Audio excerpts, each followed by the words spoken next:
Hi guys, today is the last day of 2024. So మనం few అవర్సే ఉంది year end అవ్వడానికి.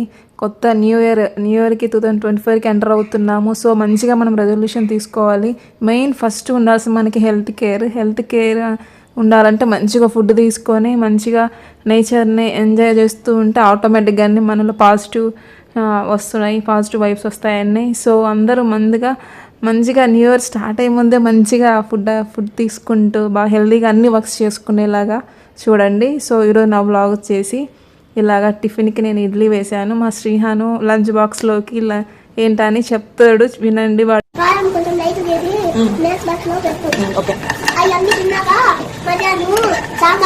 సాంబార్ పెట్టాలా?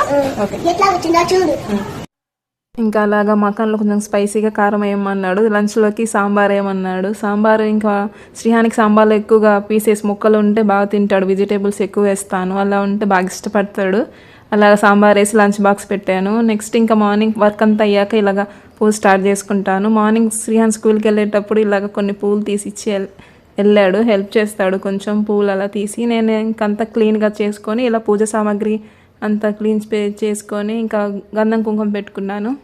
ఇంకా ఈరోజు పూజలోకి నేను సుబ్రహ్మణ్యేశ్వర స్వామి దీపం పెట్టుకున్నాను. కృష్ణుడి దగ్గర యాజ్ యూజువల్గా కుబేర దీపం పెట్టుకున్నాను. ఇంకా పూలు వచ్చేసి జాజి పూలు, డిసెంబర్ పూలు పెట్టుకున్నాను. నైవేద్యం ఇంకా ఫ్రూట్సే పెట్టుకొని పూజ చేసుకున్నాను. ఇలాగా దేవుని శ్లోకాలు చెప్పుకొని ఇంకా ఫైనల్గా హారతి ఇచ్చుకున్నాను. అలా సింపుల్గా నేను దేవుడి దగ్గర దీపాలు పెట్టుకొని నిండుగా పూలు పెట్టుకొని అలంకరణ చేసుకొని పూజ చేసుకుంటాను. ఆ రోజు మనశ్శాంతిగా ఉంటుంది. వన్స్ పూజ అలవాటు అయితే డైలీ చేసుకుంటామండి మనము. మనశ్శాంతిగా ఇంట్లో పాజిటివ్ వైబ్ ఉంటుంది. ఇదండి ఈరోజు మన వీడియో. ప్లీజ్ నా వీడియోస్ సపోర్ట్ చేయండి, సబ్స్క్రైబ్ చేసుకొని లైక్ చేసి షేర్ చేయండి. Thank you.